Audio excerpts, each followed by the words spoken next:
carefully chosen words from Barack Obama during prime time. But within hours, those words ignited a firestorm that left Donald Trump raging, Congress scrambling, and millions of Americans asking one question: who do you really trust? The studio lights were blinding, but Obama looked calm. It was a Wednesday night in Washington, a prime slot reserved for voices the nation couldn't ignore. Across the country, millions tuned in, some by accident, others because they had heard the buzz that Obama was about to say something unusual. What no one expected was how sharp, how direct, and how explosive his words would be. He leaned forward slightly, his hands folded, his voice steady, and then with that trademark pause, he said it. There are ongoing violations taking place. In this White House, they are not just embarrassing, they're dangerous. And they compromise the very foundation of the presidency. The audience in the studio shifted in their seats. You could almost hear the air leave the room. This wasn't. The cautious Obama people had grown used to. This was different.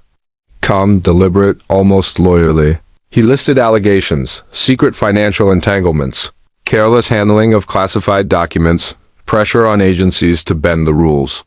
Each example landed like a hammer, devastating not because he shouted, but because he didn't.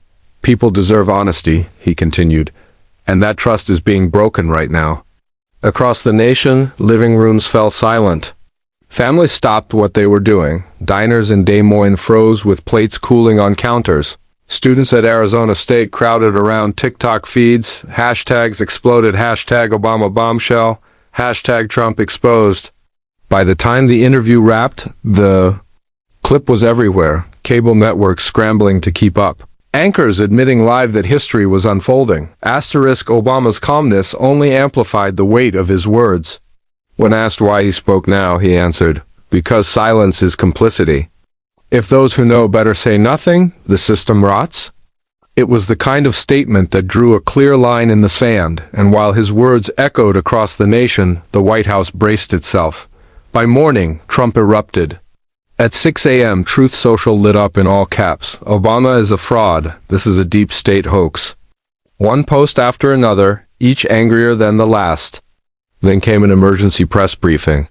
Cameras packed the room, journalists buzzing. Trump stormed to the podium, face flushed, tie crooked, jaw tight. He didn't wait for questions. Barack. Obama is a disgrace, he snapped. Lying on national television like that is the most disgusting thing I've ever seen. This is a pathetic attempt to bring down your favorite president. He raged, pointed fingers, pounded the podium. When asked directly if he mishandled classified documents, he barked, I deny it. Totally deny it. There's nothing there. But the tone was raw, uncontrolled. Where Obama had been calm, Trump was furious, his anger spilling into chaos. By the time he stormed out nearly an hour later, the coverage was writing itself Obama precise, Trump explosive. Networks cut together split-screen reels. On one side, Obama leaning forward, calm, deliberate. On the other, Trump sweating, shouting, pounding the podium. The contrast was brutal. Viewers saw it instantly. A student in Portland said, "You don't have to agree with Obama to see the difference. He looks like he has facts. Trump looks like he's losing it." A Republican in Nebraska muttered, "He's making us look weak." Pollsters noticed immediately. Independents broke away, early surveys showing trust in Obama's words surging while Trump's denials fell flat.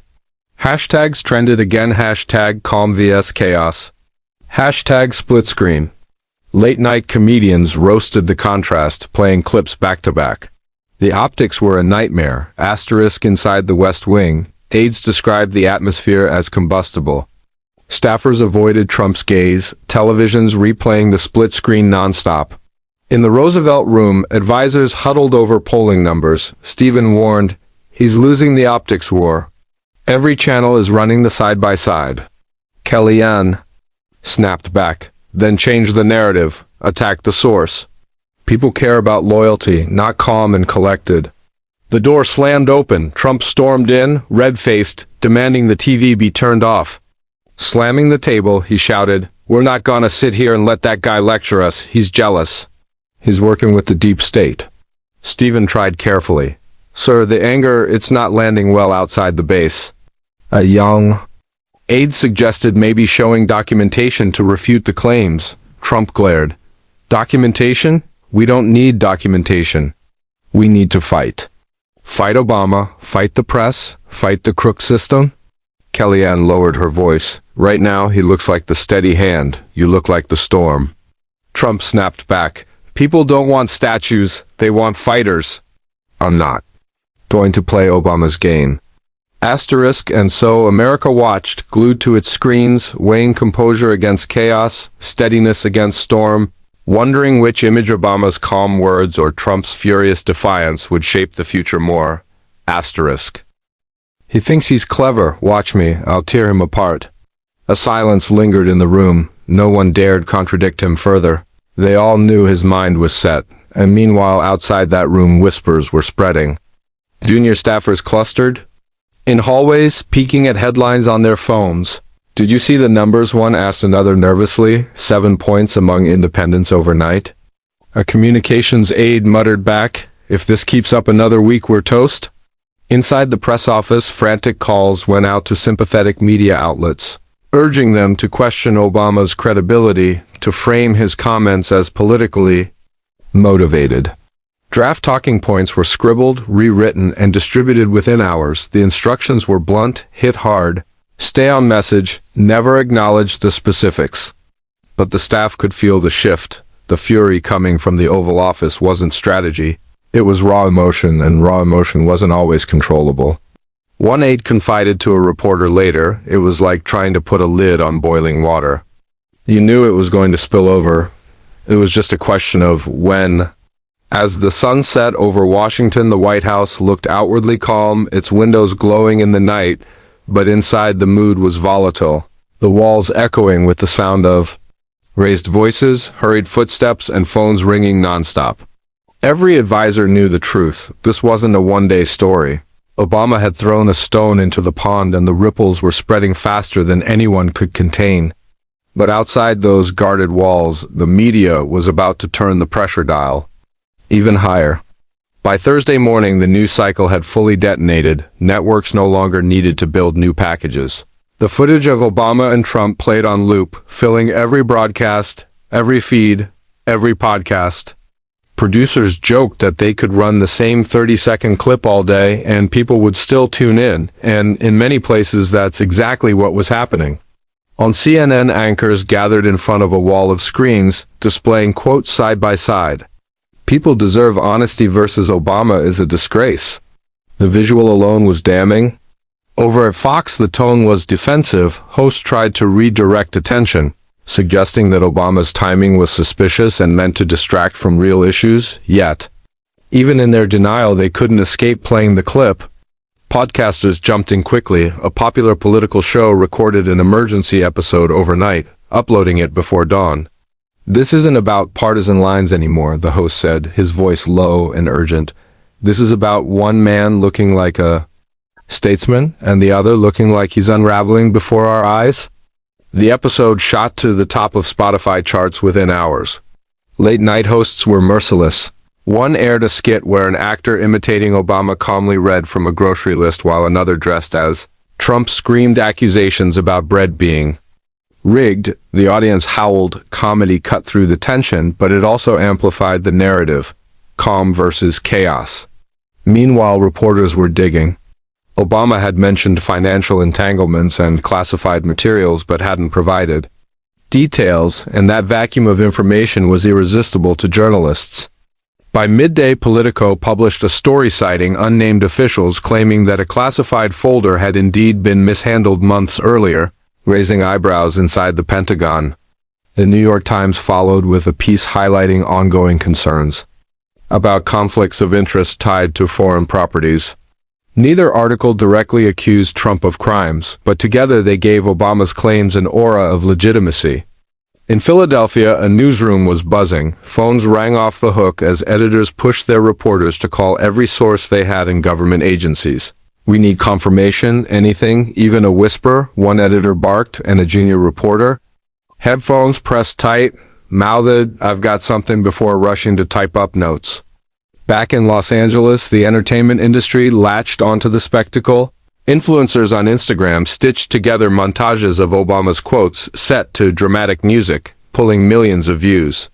TikTok teens filmed reaction videos of themselves, nodding solemnly during Obama's segment and then mimicking Trump's rage with exaggerated gestures. Satirical, yes, but devastating in how easily the contrast spread to younger audiences.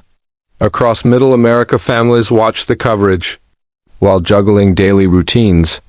In Topeka, Kansas, a mechanic wiped grease from his hands, staring at the television in his garage waiting room. "I voted for him," he admitted to a waiting customer, "but man, he looks like he's cracking." The customer, a woman in her 60s, responded, "Obama's too smart to say that without proof. Mark my words, there's more coming." The frenzy wasn't just media-driven, it was feeding on itself. Every outlet feared being left behind, so speculation filled the air. Was Obama tipped off by prosecutors? Did he know about an investigation the public didn't? Pundits argued, spun theories, drew connections. Each hour produced new talking points, new rumors, new questions. White House allies were dispatched to television studios across the country armed with the same tight script. Obama was bitter. Obama was political. Obama was desperate for relevance. But the repetition only highlighted the weakness of the defense. If that's all they've got? One MSNBC analyst said they're already on the back foot. International coverage added another layer. The BBC framed it as an extraordinary clash between past and present presidents. In France, Le Monde described it as a televised trial without a courtroom. Foreign leaders didn't comment publicly, but diplomats privately told journalists that the spectacle was embarrassing for the office of the presidency. By evening, the cycle had grown so relentless that viewers almost forgot less than 48 hours had passed. It felt longer. Every American with a smartphone had seen the clip at least a dozen times, many already memorizing Obama's exact phrasing, and yet amid all the noise, one question kept surfacing. If Obama was this specific on air, what else did he know behind the scenes? But while journalists and commentators debated the substance, ordinary Americans were having conversations of their own, and those conversations were starting to tilt the balance. By Friday morning, the frenzy had spilled out of the studios and newsrooms and into the daily conversations of ordinary Americans. The story wasn't just something people consumed on television, it was what they talked about at kitchen tables, in barbershops and waiting rooms, and at workplaces across the country. At a diner in Wichita, Kansas, the breakfast rush slowed. As customers leaned toward the television mounted above the counter, the screen replayed Obama's calm words while the room buzzed with debate. "He looked like he meant it," said a man in overalls, stirring his coffee without drinking it. "Stop making excuses and start asking questions." In rural Montana, a Republican lawmaker faced boos after dismissing Obama's comments as nonsense.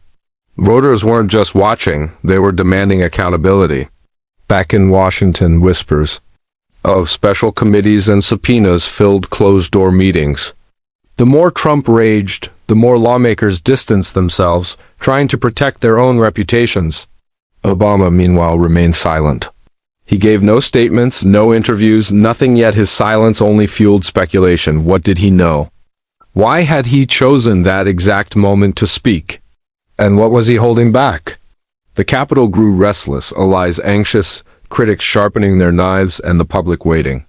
What started as one man's words was now morphing into a test for the entire political system. Then came the escalation, proof, undeniable and explosive. It was a Tuesday afternoon when the story broke wide open.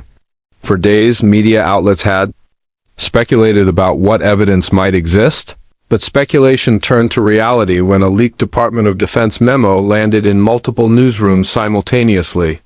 The source was anonymous, but the contents were devastating, a warning that classified material had been transported to one of Trump's private properties without proper authorization.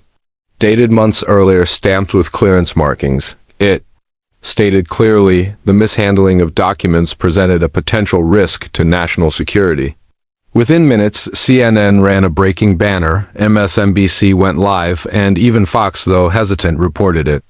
Across social media, the memo spread like wildfire. Screenshots circulating under the hashtag had the memo. Commentators who dismissed Obama days earlier recalibrated instantly. One analyst admitted, "This lines up almost exactly with what he said. He knew this was out there." In classrooms, auto shops, and cafes, Americans reacted. In Phoenix, a high school civics class buzzed with chatter as students pointed to lines echoing Obama's warning. In Detroit, mechanics huddled around a phone, one remarking, "This isn't politics anymore, this is national security." Inside the White House, chaos reigned. Phones rang nonstop, advisors scrambled, and Trump's legal team rushed to respond. Within the hour, Trump posted on Truth Social, "Fake document. Total witch hunt." But the denial lacked force. Reporters pointed out the memo bore signatures of career officials who had served under both parties. A retired Pentagon official confirmed its authenticity on live TV, saying, "This is not fabricated. I've seen hundreds like it."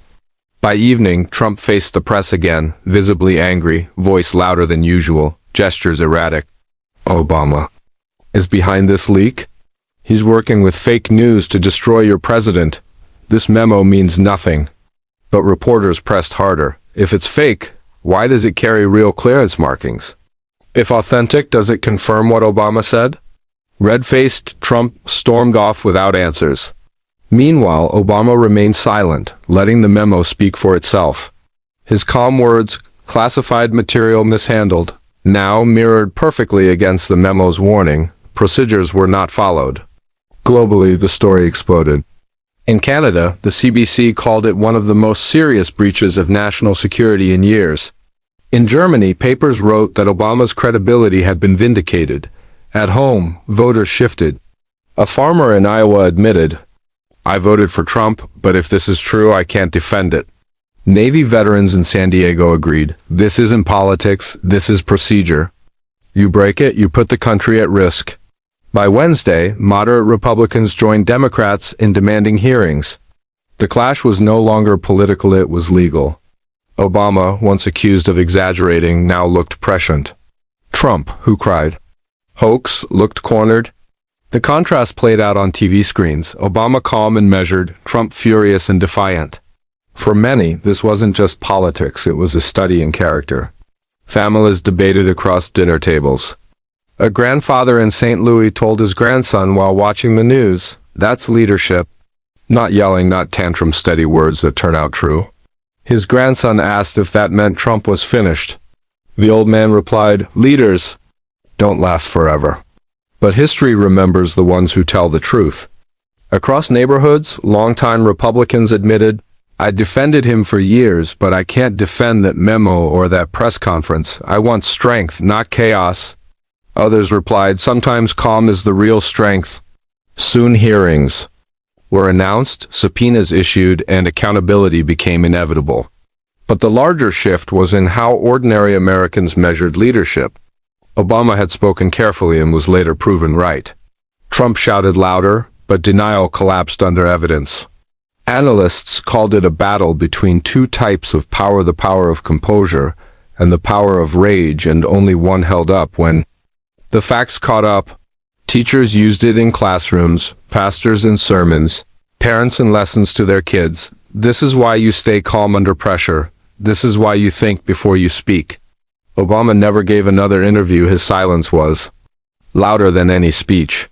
Trump continued raging online, but the more he spoke, the less convincing he sounded. History, after all, remembers not just words, but the way people made others feel. And in this moment, millions felt that calm truth had outweighed furious denial.